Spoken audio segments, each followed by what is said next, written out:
안녕하십니까. 신의균의 군사TV 디펜스 브리핑입니다. 자, 오늘도 아주 중요한 군사 무기 관련 소식 전해드리겠습니다.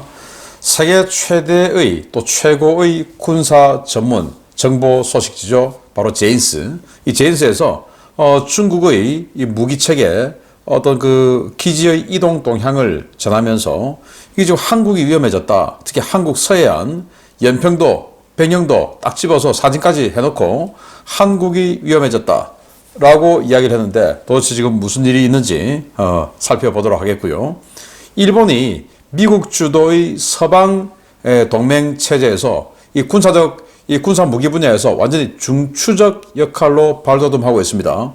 우리나라는 하고 싶어도 관계 법령이 없어서 못합니다. 우리 국회의원들 도대체 뭐하고 있는 걸까요? 어떤 일이 벌어지고 있는지 같이 보도록 하겠습니다. 5가지 단신 먼저 보겠습니다. 그리스는 소련제 방공무기 전량 포기하는 조건으로 F-35 40대 수입을 승인받았다라는 소식부터, 파키스탄은 중국산 L-15 훈련기를 대량 도입하는데 이걸 가지고 F-16 초기형을 대체하는 것을 추진한다고 합니다. 보겠습니다. 미국이 그리스와 튀르키예에 대해 전투기 판매 승인을 발표한 가운데 그리스 F-35 40대 승인 조건으로 기존의 소련제 방공무기 전량 포기 내용이 들어 있었다는 소식입니다. 이에 따라 현재 그리스가 보유 중인 S-300과 토르, 오사 시스템이 우크라이나에 넘어가게 되었습니다. 최근 러시아가 동유럽 지역에 광역 GPS 제밍 공격을 하고 있는 가운데 미국과 프랑스군이 유사시 위성통신과 항법 시스템이 완전히 먹통이 된 상황을 전제로 하는 군사훈련을 시작했다는 소식입니다. 러시아발 전쟁 위협이 정말 심각하긴 심각한 모양입니다. 록히드 마틴이 앞으로 정부와의 계약을 체결할 때 고정가 계약을 하지 않겠다고 밝히며 미국 정부와 마찰을 빚고 있습니다. 짐 타이클릿 록히드 마틴 CEO는 최근 보잉이 KC-46A 공중급유기 사업에서 최소 21억 달러의 손실을 입은 사례를 지적하며 그동안 관행처럼 이루어진 고정가 계약은 회사에 큰 해를 끼칠 수 있으며 록히드 마틴은 필요하다면 사업을 포기해 이익을 보전할 것이라고 밝혔습니다. 극심한 방공무기 부족에 시달리고 있는 우크라이나군이 전자전 무기 사용을 확대하고 있다는 소식입니다. 최근 전선 곳곳에서 전자전으로 다량의 샤헤드 136 드론을 무력화시키고 있으며 일부 기체가 손상 없이 노획돼 분석 작업을 진행 중이라고 우크라이나 공군이 밝혔습니다. 정권이 바뀌었음에도 불구하고 중국산 무기 대량 도입 기조를 포기하지 않고 있는 파키스탄 정부가 이번에는 중국산 L-15 훈련기 도입을 추진하고 있다는 소식입니다. L-15를 대량 도입해 고등훈련기 겸 전술 입문기로 사용하고 노후화된 F-16AB 기체도 대체하는 것이 목표라고 하는데 파키스탄 확실히 미국과의 관계 단절 방향으로 나아가고 있는 것 같습니다. 네, 이게 그리스의 S-300이에요. 정말 고색창연하게 생겼는데 소련이 무너지는 그 시점에 소련제 무기들이 전 세계로 팔렸습니다. 그래서 소련이 가지고 있던 이 S-300들을 그리스가 구입을 했어요. 그리고 키프로스도 구입했고, 이 S-300 초창기형입니다. 80년대 생산된 거. 그리스는 이것만이 아니고 토르, 오사 같은 여러 종류의 방공무기, 그리고 당시 주부르라고 하는 대형 공기부양정, 거의 대대급 병력이 들어가는 공기부양정이죠. 이런 것도 사고 했는데 그 결국 나중에 중국에 되팔았습니다. 그런 식으로 그리스가 소련 무너질 때 굉장히 많은 무기를 샀어요. 그 중에 이제 방공무기들이 있는데, 자, 튀르키예가 러시아제 S-400 지대공 미사일 시스템 사는 것 때문에 미국이 야, 니들에게 F-35 못 팔아. 왜? 그 S-400으로 F-35 비춰보고 그거에 대한 정보를 네가 러시아하고 친하니까 러시아에 줄 수 있잖아. 그래서 못 줘. 그때 이제 튀르키예가 뭐라고 했냐? 야, 그러면 그리스는 지금 S-300 여러 개 가지고 있는데 왜 그리스에게는 아무 말도 안 해? 이렇게 했었거든요. 그래서 형평성 따져서 그리스 당신네들도 지금 S-300 있으니 F-35 받고 싶으면 이 소련제 방공무기들 이거 전부 싼 값에, 아주 헐값에 우크라이나 줘라.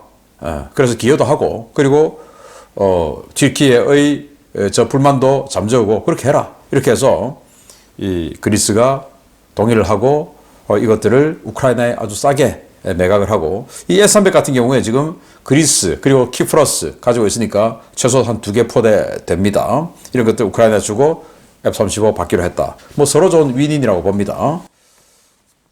자, 프랑스 샤를 드골 항모죠. 미국과 프랑스가 러시아의 어떤 그 재밍이나 이런 것으로 인해서 통신도 안 되고 GPS 유도도 안 되고 등등인 그런 상황, 즉 1980년대로 돌아간 이런 상황 속에 그러면 비행, 그리고 정밀 유도무기 타격 이런 것들은 지금 GPS가 안 되니 어떻게 해야 되냐? 관성 항법을 해야지, INS로. 그래서 INS로 비행하고 그리고 INS로 표적 타격하러 들어가는 유도하고 뭐 이런 것들, 그리고 통신 이렇게 안 됐을 때, 통신 재미가 있을 때 어떻게 연락을 주고받고 뭐 이런 것들, 또 이착함 훈련, 항모에 이착함 하려면 이것도 통신 잘 돼야 되죠. 자, 이런 것들까지 훈련을 실제적으로 하겠다고 하는데 정말 러시아발 나토 공격, 이게 지금 가시화되는 것은 아닌가라고 생각되고, 지금 이 발트해 연안에 러시아의 광역 GPS 재밍 자행되고 있는데 이런 것들이 실제적으로 위협이 된다 라는 상황이죠. 우리나라도 북한의 GPS 재밍 반드시 있을 겁니다. 그렇기 때문에 이 INS 관성 합법으로만 비행하는 것, 또 그런 그 위성 통신이 안 됐을 때 통신, 커뮤니케이션 할 수 있는 이런 훈련을 평소에 우리는 많이 해야 되겠다. 당황하지 말고 실제 가서 그런 생각이 드네요. 자, 록히드 마틴, 지금 뭐 거의 미국 전투기 시장을 일통하고 있는 록히드 마틴이죠. 자, 보잉이 최근에 KC-46 공중급유기 사업 49억 달러에 계약했다가 이게 뭐 한도 없이 딜레이 됐죠. 그래서 최소 21억 달러의 손실을 봤다라는 겁니다. 그래서 지금 뭐 점점 그 손실이 커지고 있는 상황이고, 또 T7 훈련기 이것도 아주 염가에 제한했다가 지금 뭐 완전히 가격 늘어나고 있죠. 그리고 최근에 우리 피스아이, 그리고 서방으로 치면 이제 E7 조기 경보기 대량 구매하는데 여기도 보잉 737 뭐 문짝 떨어지고 난리가 났죠. 그래서 보잉은 고정가 계약을 했는데 여러 가지 비용 상승, 딜레이 이런 것 때문에 비용 상승이 돼서 계속 손해인 겁니다. 그래서 록히드 마틴이 이제 우리가 기업이라고 하는 것은 주주의 이익을 보장해주는 이 활동을 해야 하는 게 기업이니까 우리는 주주의 이익을 위해서 고정가 계약을 안 할래 이제. 그래서 연동형 계약을 해서 만약에 기간이 늘어나면 돈 더 받아야지. 이제 이렇게 된 겁니다. 만약에 돈 더 주지 않겠다고 하면 사업 엎어버려야지. 이제 이렇게 됩니다.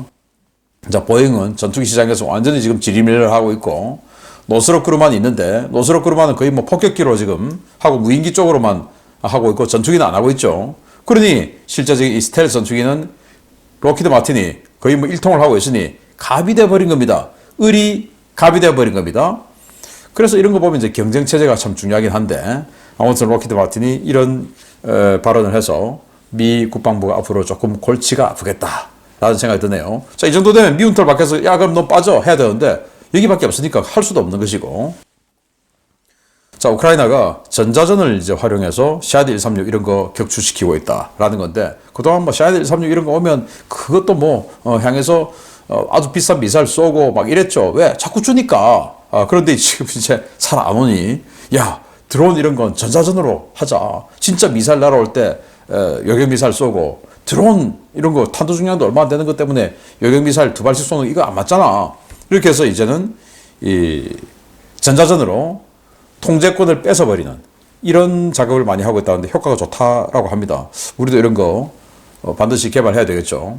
이게 샤이드 136인데 뭐 시커멓게 지금 도색이 되어 있는데 러시아 주장으로는 스텔스 도료라고 하는데 제가 보기에는 그냥 밤에 잘 안 보이는 정도 수준이지 않을까라고 생각을 합니다.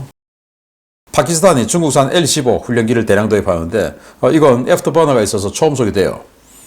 이걸 가지고 파키스탄이 자기네들 가지고 있는 초창기형 F-16, 즉 F-16AB형을 대체하겠다라는 건데, 자 그럼 파키스탄이 중국과 공동 개발한 JF-17, 그리고 또 최근에 중국으로부터 도입하기로 한다는 스텔스 전투기죠, FC-31, 그리고 지금 중국으로부터 도입 중에 있는 4.5세대 전투기죠, J-10C, 거기다가 이제 이 L-15까지 하면 거의 모든 전투기를 중국산으로 일통을 하는 거예요. 완전히 그냥 세팅을 다 해버린 겁니다. 그럼 이제 미국하고는 완전히 그냥 돌아올 수 없는 강을 건너버린 건가요? 파키스탄. 네, 그렇습니다. 자, 주요 소식 들어갑니다. 첫 번째입니다. 영국과 6세대 전투기 공동개발 프로그램 GCAP을 진행 중인 일본이 미국과 4세대 전투기용 협동작전 드론, 인공지능 공동개발에 합의했다는 소식입니다. 사실상 GCAP과 미국의 PCA의 중간 다리 역할을 하는 것이어서 미래 세계 전투기 시장에서 일본의 입지가 크게 강화될 것으로 보입니다. 일본이 미국과 4세대 전투기 연동용 무인 전투기의 인공지능 시스템을 공동 개발하기로 합의했으며 이에 따라 양국 간 4세대 전투기 관련 기술 협력이 본격화될 것으로 보인다고 교도통신이 1월 28일 보도했습니다. 지난달 비공개로 체결된 것으로 알려진 이번 합의는 최첨단 인공지능과 머신러닝을 첨단 무인 항공기와 결합해 공중전을 혁신하는 것을 목표로 하고 있는데요. 미일 양국은 이번 협력으로 무인 전투기 분야에서 양국의 기술적 우위가 강화될 것이라고 기대하고 있습니다. 일본은 지난 2022년 12월 영국, 이탈리아와 4세대 전투기 공동개발 사업인 GCAP 프로그램 출범을 발표하고 오는 2027년 기술 실증기 첫 비행이 이루어질 것이라고 천명한 바 있는데요. 일본은 해당 프로그램의 전투기, 엔진, 레이더, 무인기 분야에 모두 지분을 갖고 최소 7,700억 엔의 개발비를 부담할 예정입니다. 일본은 미국과 무인 전투기용 인공지능 공동개발을 시작하는 것을 계기로 네트워크 전투 플랫폼인 GCAP과 PCA 사이의 기술적 가교 역할을 맡게 됐는데요. 이에 따라 향후 이들 전투기들을 중심으로 새로운 나토 표준이 만들어질 때 중추적인 역할을 하게 될 전망입니다. 일본의 GCAP은 2035년, 미국의 PCA는 2030년 각각 전력화를 목표로 하고 있는데요. 신냉전 체제 아래서 무섭게 치고 나가는 일본을 보며 우리 정부 당국자들이 보고 느끼는 것이 있기를 바랍니다. 네, GCAP 아직 어떤 형상으로 나올지는 모릅니다. 일본, 영국, 이탈리아가 공동 개발하는 6세대 전투기. 여기에 스웨덴이 같이 하려고 했다가 자기애들 그릇이 별로 없는 거 보고 빠지겠다고 했고 세 개국 합니다. 그리고 독일과 프랑스가 또 공동 개발하고요. 그리고 이제 미국이 미 공군 따로, 미 해군 따로 6세대 전투기를 하죠. 자, 그런데 일본이 이 전투기, 이 GCAP, 영국과 하는 이 6세대 전투기에 우리 돈으로 한 7조 원 정도를 투자해서 상당한 지분을 가지는데 또 여기 들어가는 무인기, 이렇게 이제 GCAP 이 전투기, 6세대 전투기는 전투기가 하나의 네트워크의 중심 플랫폼이 돼요. 그래서 4세대 전투기, 또, 드론, 또 전투용 드론, 그리고 조기 경보기, 그리고 해상 초계기, 위성, 그리고 지상 어떤 통제실, 슈퍼컴퓨터, 이런 것들하고 다 네트워크를 해서 하늘에서 완전히 어떤 그 기지국 같은 이런 역할을 하게 되는데 여기에서 이제 이 하위, 이 무인기에 들어가는 이 하위 AI 시스템, 이런 것들을 미국과 같이 한다? 그런데 일본은 전투기를 영국과 이탈리아와 같이 만드는데 미국은 전투기는 자기네들 혼자 따로 하죠. 여기에 지금 중간, 이 전투기는 따로 하지만 하위 컴포넌트를 일본이 담당하는데 이 일본이 양다리를 걸친다 이거예요. 그러면 미국의 PCA 그리고 유럽의 영국과 일본, 이탈리아의 이 GCAP이 뭔가 합동작전을 할 때 또 합동 네트워크를 구축할 때 일본의 역할이 굉장히 커지죠. 그래서 일본이 지금 이제 미국 주도 서방 동맹의 중추적인 역할을 해나가는데, 야, 저는 이거 보고 참 부럽습니다. 우리나라 해외 다른 어떤 그 공동개발 프로젝트에 우리가 참여한 거 본 적이 없으시죠? 가까운 예로 이 F-35 공동개발할 때도 우리나라는 거기 들어가지 않았고, 왜 그러냐? 법이 없어서 그래요. 법이 없어서. F-35 공동개발할 때 왜 우리는 안 들어가냐 하고 그렇게 했었는데 그때 법이 없어서 못 들어갔어요. 그러면 지금 그 F-35 공동개발 프로젝트 시작했던 게 벌써 20년 됐는데, 그러면 20년 동안 도대체 국방부와 국방위원들은 뭐 했냐? 그 법 만들어야 되죠. 지금 이제 6세대 전투기 시대에 들어갔는데 또 남들이 만들어 놓은 거 비싼 돈 주고 사야 됩니까? 아니죠. 공동개발하면 얼마나 좋습니까? 우리 혼자 독자 개발하면 지금 영국도, 이탈리아도, 일본도, 미국도, 또 독일도, 프랑스도, 스페인도 전부 공동개발하는데, 미국은 지금 6세대 독자 개발하네요.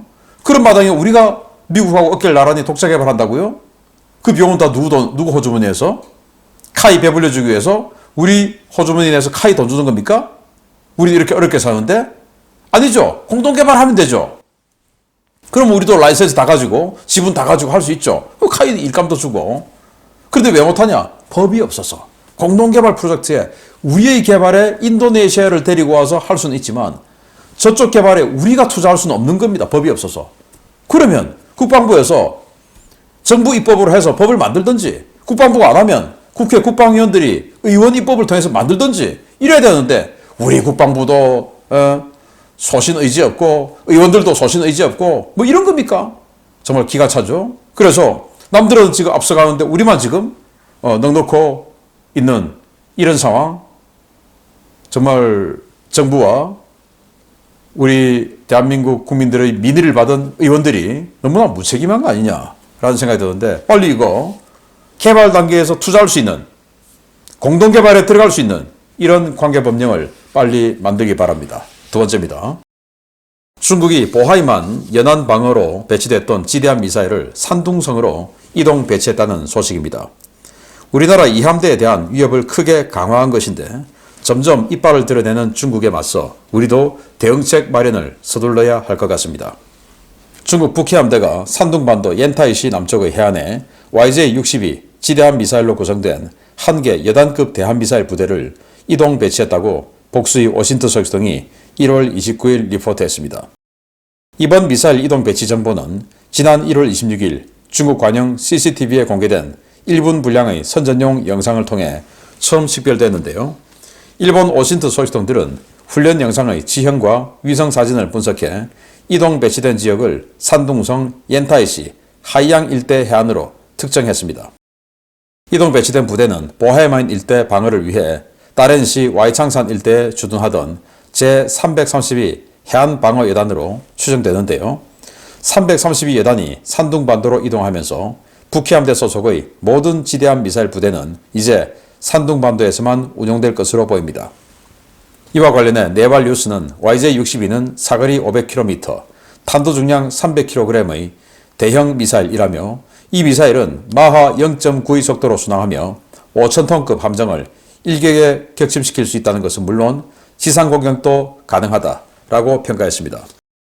중국이 YJ-62 운용 부대를 산둥성에 전진 배치함에 따라 이 부대는 인천과 평택, 목포 등 우리 해군 이함대를 비롯한 서해 쪽 주요 기지를 모두 사정권에 넣게 됐는데요. 이들 자산이 YJ-12 등 다른 지대함 미사일과 함께 운용될 경우 대공 방어 능력이 취약한 이함대 함정들에게 대단히 큰 위협이 될 것으로 보입니다. 현재 우리 이함대에는 현대적인 대공 방어 능력을 갖춘 전투함이 을지문덕함, 양만추남, 서울함 등 불과 몇 척만 배치되어 있어 중국의 지대함 미사일 대량 투발 전술에 매우 취약한 상태인데요.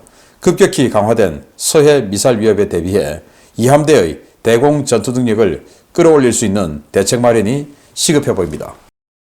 네, 중국 북해함대 대함 미사일, 지대함 미사일 부대가 4개 여단이 있는데, 이걸 산둥반도 또 야오등, 요동반도 이렇게 좀 섞어서 배치를 해야 하는데, 요동반도에 있던 거 전부 다 끌어와서 산둥반도에 다 배치한 거예요. 그 말은 방어 중점 구역을 더 남하시켰다 이거죠. 이걸 이제 제인스가 보도를 했는데요. 왜냐, CCTV에 공개된 이 홍보 영상을 보니 1분짜리 홍보 영상이 공개됐는데, 정말 이 워싱턴 소식통들이 얼마나 집요하고 대단하면, 야, 여기 지금 어디야? 하고는 살펴본 거예요. 살펴봤더니 여기 이제 산둥성 엔타이 옆이었다. 이겁니다. 그래서 야, 이거 원래 다른 옆에 있던 건데 왜 지금 산둥성에 왔어? 이제 이렇게 된 거죠. 그걸 지금 제인스가 보도를 했는데, 자, 그래서 여기에 지금 배치했다라는 거예요. 여기 배치했더니 이 사거리가 500km. 자, 그러면 제인스가 이렇게 백령도, 연평도 이렇게 사진까지, 위성사진까지 딱딱 찍어서 여기가 위험해졌다. 그리고 이 서해안, 한국의 서해안이 전부 위험해졌다. 라고 제인스가 평가를 한 겁니다. 자, 그러면 이 부분에 대해서 우리 한국 해군은 준비가 될까요? 여기에 지금 이함대, 서해를 작전구역으로 한 이함대, 그리고 상함대가 있는데, 이함대, 을지문덕함, 양만추남 지금 청해부대 가 있고, 그리고 서울함, FFX 배치 2, 대구급이죠. 여기만 전방향 즉 수직 발사관이 있어서 전방향 대응이 가능해요. 그리고 뭐 인천함 등 해서 인천급 세척이 있는데 인천급들은 램밖에 없어서 이 특정 구역 뒤로 돌아오는 웨이포인트 찍어서 여러 곳에서 들어오면은 방어가 안 돼요. 네, 어떤 특정 방향으로 오면은 할 수 있지만 자 그러면 지금 제인스에서는 야 한국 지금 위험해졌는데 이런 보도를 할 정도면 우리 해군은 여기에 대해서 어떤 선제적인 대응을 준비하고 있는지 아니면 선제적인 대응을 못했다면 하다못해 이 기사라도 나왔으면 이걸 보고서라도 지금 우리 해군 준비해야 되는 거 아닌가 라는 우리가 들지요. 그래서 인천급 정말 그 인천급 만들 때 제가 어마어마하게 비난했습니다만은 지금 일부러 업그레이드 할 수 없을 정도의 짤다막한 함수를 만들어서 도저히 수직 발사관 심을 수 없는 개량할 수 없는 이런 희한한 배를 만들어 놨죠. 어떻게든지 공간 마련해서 호주의 안작이나 이런 것들처럼 옆에다가 심어가지고 하듯이 그렇게 해서라도 수직 발사관 심어서 이런 대한미사일들의 공격을 막을 수 있어야 된다. 왜 지금 영국의 군사 정보지가 우리 걱정을 하고 있어야 되냐라는 겁니다. 자, 우리 해군 준비해 주시기 바랍니다. 마치겠습니다. 감사합니다.